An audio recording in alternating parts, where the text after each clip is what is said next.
So if we don't keep track of our expenses, our emotions can become unanchored and we can then begin to spend a lot more than we'd like to spend. You're listening to IBKR's Census Security. Find more conversations at ibkrpodcast.com. Please remember, any trading discussions are for information purposes only and are not intended to portray recommendations. Please listen to further disclosures at the end of today's episode. Now, welcome to our show. Welcome to IBKR Podcasts. I'm Kayla Melagrano, a member of the Interactive Brokers Trading Education Team, and I'm joined here today with Jose Torres, our Interactive Brokers Senior Economist. And today we're going to be talking about budgeting. So what is budgeting? A budget is essentially a spending plan based on your income and expenses. So it'll look at how much money you make and spend over a certain period of time. And then a simple example of this is the 50-30-20 rule. So 50% of your income goes to needs, 30% goes to wants, and 20% goes into savings. And with that, you could start off with looking at your current expenses and categorize it into needs and wants, and then keep a record of the budget and track your daily expenses. Budgeting, why is it important? Hi, Kayla. Great to be here. Well, I think budgeting is important because, like you said, organizing income and expenses is important when considering short, medium, and long-term goals, particularly when making large purchases like student loans, car payments, home payments, rent payments. All those kinds of expenses can add up pretty quickly. So organizing the amount of income and current expenses now and later is very important. Regularly tracking and checking your budget can also help you out in identifying areas where you might be overspending, and then, being able to keep an emergency fund. So having that savings for unexpected expenses in the future, where if you're not budgeting, something might come up and you don't have that savings. Absolutely. And also organizing expenses like that is really integral because if you go over 1 month, then the next month, how much under you have to go to sort of balance books, and that sometimes folks get excited, whether it's summertime or Christmas season or Easter or their birthdays. They tend to sometimes travel, consume a lot more than their regular average. So taking that into account, it's important to know when it's time to maybe cut back a little bit, and organizing those expenses are very helpful because if you're not organizing the expenses, as humans, we have propensity to consume is particularly high. And there's so many things for us to buy that we can consume all the time, whether it's restaurants, whether it's clothing, whether it's vacations, whether it's a new home, a new car, right? So if we don't keep track of our expenses, our emotions can become unanchored and we can then begin to spend a lot more than we'd like to spend. Yeah, definitely. And one thing that I think some people might struggle with is once you start off with budgeting, how to stick with the budget. So, just creating the budget is the first part, but then after that, you want to make a plan to stick to the budget. One easy way that I go about sticking to a budget is automating my savings. So I'll have a portion of my paycheck automatically deposited into my savings account, my retirement account, and then an investment account as well. So that way I have the money already going to the savings, and then any leftover I can allocate to any necessities and then also things that I just want. Yeah, that's a great point. And I think that's really impressive to be able to, with the technology that we have nowadays, we can really put our savings and our investment goals on autopilot, right? And then that way we see the money that we can spend on discretionary items, and it's integral. And especially now, we talk a lot about it in my commentaries. We're in an inflationary regime with higher interest rates, and it's making consumers feel particularly worse than they did 3 or 4 years ago pre-pandemic, because the pressure of high interest rates alongside high prices makes affordability really problematic. And there's a lot of different tools that are available to stick with the budget as well. These tools will make it really easy to just input your spending categories and then monitor your budget for whatever period, say on a monthly basis. I know one way is creating an Excel file and just adding in the different categories of where you'll be spending, create some formulas to add up those categories and calculate what % of your income is going to each category, and then just filling in your expenses as you go. But there's other ways too that are easier if maybe you don't want to create an Excel file, or if that doesn't work with your lifestyle. You can search online for different budgeting apps or websites, and there's apps where you can just enter in the expenses and it'll calculate it for you. Even my bank has an online banking app where they have a spending and budgeting section that you can just view all of your expenses categorized and track your monthly spending from there. And then one other way is digital enveloping. So the envelope system of budgeting typically uses cash and envelopes to divide up your money into different categories. But nowadays, with new technology, you can open different accounts, different savings accounts, and have, say, one account for buying a new car and one for vacation, one for long-term savings. So you can open up all of these different accounts and allocate your money into different accounts to help you save and keep it all separate. Great. Yeah. And another interesting aspect is, where are you parking your money, right? So gaining interest on your income and on your savings is really important. And here at Interactive Brokers, we actually pay a really high rate of 4.58% on idle cash, right? So opening an account with Interactive Brokers, for example, and then having our debit card enables you to gain interest on your savings and your paychecks that are going into that account. And then you can also spend it freely with the debit card whenever you need to pay bills or you want to spend on discretionary items. At Interactive Brokers, we enable you to do that. And consumers and savers have their money parked in non-interest bearing accounts. And that can be particularly problematic because we're living in an environment of rising prices. So savings is not really all you need to do to maintain or upgrade your lifestyle. You also want to build on those savings. And one easy way is by having your money here at Interactive Brokers, where we will be paying you interest on your idle cash. And of course, we have a lot of other things for more sophisticated investors as well. We have a wealth of stock, bond, currency, Bitcoin, cryptos, all kinds of different investments, international stocks, international bonds. We have a wide suite of trading and investing tools for folks that are just beginning, but also for very sophisticated individuals and institutions. I know that it's very popular right now to have accounts where, high yield savings accounts where you can just earn interest on your money if you're saving that money and you don't want to spend it, or maybe you aren't ready to start investing. Having a high yield savings account where you can earn interest on the money instead of it just sitting in an account. Absolutely. Yeah. I mean, it's very important for us to, gain interest on our savings, again, because of all the pressures that we're dealing with now as an economy and as a society. So one other thing that I wanted to talk about here is saving for big purchases. So say you have an existing budget all set up, but then down the line, you want to buy a new car. How to go about saving for those bigger purchases that might come up. I know one thing to start off would just be determining how much you need to save. If you have a specific goal, see how much you need to reach that goal. And then you kind of adjust your existing budget, see how much, if you need to save a little extra on a monthly basis and where you can maybe cut back. And then if you're buying a car, for example, keep in mind any other costs that go into buying the car. So monthly car payments, if you're going to have a car loan, how much those monthly car payments are going to be, car insurance, maintenance fees, gas. There's more that goes into it than just the initial purchase. And determining if you are taking out a car loan, how long's the loan term, what's your down payment going to be, and if you want to increase your down payment or a longer loan term, then maybe your monthly payments are going to be less. So just really looking at all the different aspects of the purchase and seeing how it fits into your budget and where you need to make adjustments. Some ways where you can save is by planning ahead of time and by being organized. So by walking into an auto dealership with a lender that you already have, or if you walk into home buying with a lender that already approves you and stuff, it's a lot better that way than relying on other folks to coordinate the lending for you, right? Because when you coordinate lending with other folks, it can be more expensive. There can be some hidden incentives for the sales folks as well, and you might not be getting the best pricing. Also, a really good way to save for big purchases is by saving big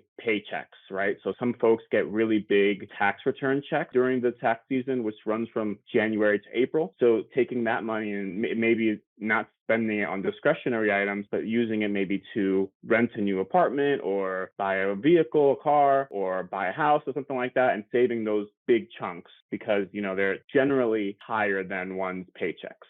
Also, with homes and with automobiles, you also have other expenses that come up as well. Maintenance, repairs, insurance, right? So important when you go into those kinds of purchases, also taxes, you consider all of those other expenses, because sometimes folks just think about it, well, what's my monthly payment, right? And they don't factor in those extra other costs that could be particularly significant, boosting that headline number by maybe $200, $300, $400. And when some folks factor that in, they actually realize, wow, this is not the purchase that I wanted. Can't actually afford this. And, I call that buyer's remorse. And as a consumer, you never want prudent saver. You never want to be in a position where you have buyer's remorse. Another rule I like to use sometimes is, if you really want something and you feel the emotional surge to wanting to purchase something, give yourself a break, give yourself a timeout, and give yourself 30 minutes. And if you just wait for 30 minutes and then reanalyze if you want to purchase that good or service, a lot of the times, maybe half the times, you realize, you know what? I can do without it anyway. I'd rather have more money in an account that's gaining interest rather than just another piece of clothing that's going to go in my already packed closet. So those are some things that can help. Yeah, definitely reducing the impulse spending is a big one. Sometimes we'll see something online or in a store and really want it in the moment. But if you wait a couple days, then sometimes you decide you don't actually still want that or need it. Absolutely. And we live in a consumer society, right? We have 70% of our economy is consumption. So it's all in our face everywhere we go, even if we don't go anywhere. On our phones, like you said, Kayla, online, when you're watching the television, right? Advertisements take up so much of time, whether you're enjoying time on social media or you're enjoying a Netflix program or a YouTube program, it's always in our face to drive us to spend more. Yeah, I can definitely be easily influenced sometimes. I try and practice that with waiting before making purchases. And then, it's always good to start budgeting or saving right away. Don't wait to do it just because you don't have something in mind. So maybe you live in the city and you don't have a need for a car, but there's no harm in figuring out what potential goals could be in the future. That way, when it does come time to get one, or, maybe you're not ready to buy a house, but sometime in the future you'll want to, when it does come time to do that, it'll come as less of a shock because you'll have been saving up for it. So it's never too early to start saving, and you never need to stop saving because there's always going to be something that you'll need that money for. Definitely. And sometimes when we have 100 or 200 days in a row of sunshine, we forget what a storm looks like, right? We forget when maybe our income isn't as high as it once was, and maybe our expenses aren't as low as it once was. And then our budget can become constrained particularly quicker. So it's always important to be grateful and not take the moment for granted. If you're doing really well on the income side and your expenses are going up dramatically, it's important to have some balance. And one thing is athletes. A lot of athletes feel like they're on top of the world. They're doing so well. They have all the fans. They have all the attention. And they think that that'll never sort of wane, right? And for athletes, careers are particularly short. These are not your superstar athletes. They're probably going to be doing well forever. But folks that maybe are on the bench most of the game, or folks that have, 6 or 7 year careers, right? They'll be aged roughly 26 to 30, and they'll have to use that money for the rest of their lives. So they're 75, 80, which is right around the life expectancy. So if they spend all of it during time when they're doing so well, then sometimes you can have problems down the road because they're not generating as much income anymore. And maybe they can't play in the NBA anymore or the NFL. They have to play in some lower level leagues like in Europe or in Canada, where the revenues and the earnings aren't the same. So it's important to, if you're doing really, really well, it's all right to boost your expenses a little bit, but just understand that if you boost your expenses a lot, you're holding yourself to that income level and that income requirement for a long period of time. And sometimes it's just not realistic, particularly, again, with athletes when they peak at a young age. Yeah, it's hard to go back once you're used to that higher level of spending. And I think a big thing also with budgeting is that people think of it as having to restrict themselves. But if you plan accordingly, you won't have to restrict yourself. You can still do the things that you want to do and go on the trips that you want to go on, buy the things that you want to buy, but still be fitting it into your budget. Absolutely. And another thing that we haven't touched on yet that's particularly important after mentioning athletes is I haven't mentioned 401k plans. And these are tax advantage plans where you're immediately saving on taxes, and the IRS gives you around $23,000 that you can stash away, plus in a Roth IRA under right around 28 to 30,000, right? And that's an opportunity that you have every year to put away some capital so that you can enjoy later on when you're older and maybe you can't earn as much money as you can now. Now, we'd obviously like for everyone to earn as much money as possible all the time, but sometimes the constraints of life do get to us. So it's important to have good cash buffers on the side so that when a storm does hit and you do have a rainstorm, and a rainstorm can be a car accident that requires a big out-of-pocket expense, could be healthcare costs that increase significantly. It could be a long list of unfortunate things that can happen to any of us. And it's important if we have those cash buffers, we don't become that stressed when those things happen or as stressed as we otherwise would be, right? Because we can, with our savings from previous years, we can cover those expenses and have some level of calm. Yeah, definitely. I think that something else that's kind of come up a lot in the recent years is these sites where when you make a big purchase online, you can pay it off over time. So say you're just shopping for clothes, maybe the cost is a little higher than you were expecting, and they give you the option to pay it off over time. But I think what some people don't realize is if you can't afford it in the moment, are you going to want to keep paying it off over the next few months? It might seem like spending $50 over the next 4 months doesn't seem that bad, but if you look at the total in general, maybe it's not right of a purchase for you to be making if you can't fit it into your budget. Right. And not just the money that went out the door, but the money that could have came in the door on the alternative side, right? Because instead of you spending that money, you could have actually been gaining interest on the other side. So that's also an important aspect of saving and budgeting. It's not just the money that leaves you. It's the money that didn't come in because of that decision you made, right? So that's an opportunity cost that we constantly have to deal with whenever we spend. It's not just the money we lost, it's also the interest of the opportunity cost that went away because we spent that amount of capital. Do you have any other tips for people that are just starting off with budgeting or aren't really familiar with how it works or starting up their savings accounts? Absolutely. Being conservative and trying to save as much as you can of your paycheck and trying to remain satisfied and happy with the low level amount of expenses is probably the best way. Delaying gratification can pay rewards. So not needing to purchase something to be happy or to put a smile on your face, but waiting a couple years before you get that item. Also keeping your discretionary spending. So spending that you don't really need. So this would be like restaurants or clothing to a percentage of your income. So maybe like 10% or 5% or 15%. And that way, this is how much money I can afford to just spend on whatever I want, right? And just having some tight stops. And then also maybe going over during Christmas or during your birthday, but then maybe making it back the next month or two. Yeah, planning ahead for times when you know that you might be spending a little bit more. Yeah, and we see it all the time. Here in the economics group, we see seasonal adjustments, and we notice that December, there's a huge spike in spending that always fizzles out in January. And that's where you see like the post-Christmas sales, the New Year sales, and all that. Those are also some trends that one can take advantage of when you're maybe looking for some discounts or some price concessions, is shopping at a time when a lot of shoppers aren't out there. Taking advantage of sales rather than times when everything's just going to be full price or prices are increased. Yeah, for sure. Thank you, Jose, for joining the podcast here today and for all of your insight regarding budgeting. And then for all of our listeners, we do have some additional podcasts up as well regarding credit history and 401ks already. Thank you. Thanks for listening to IBKR's Sense of Security.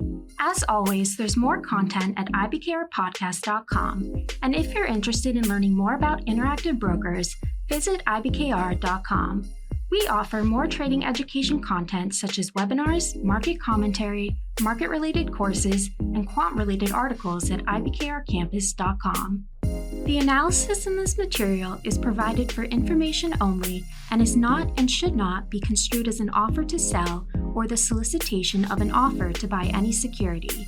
To the extent that this material discusses general market activity, industry or sector trends or other broad-based economic or political conditions, it should not be construed as research or investment advice. To the extent that it includes references to specific securities, commodities, currencies, or other instruments, Those references do not constitute a recommendation by IBKR to buy, sell, or hold such investments.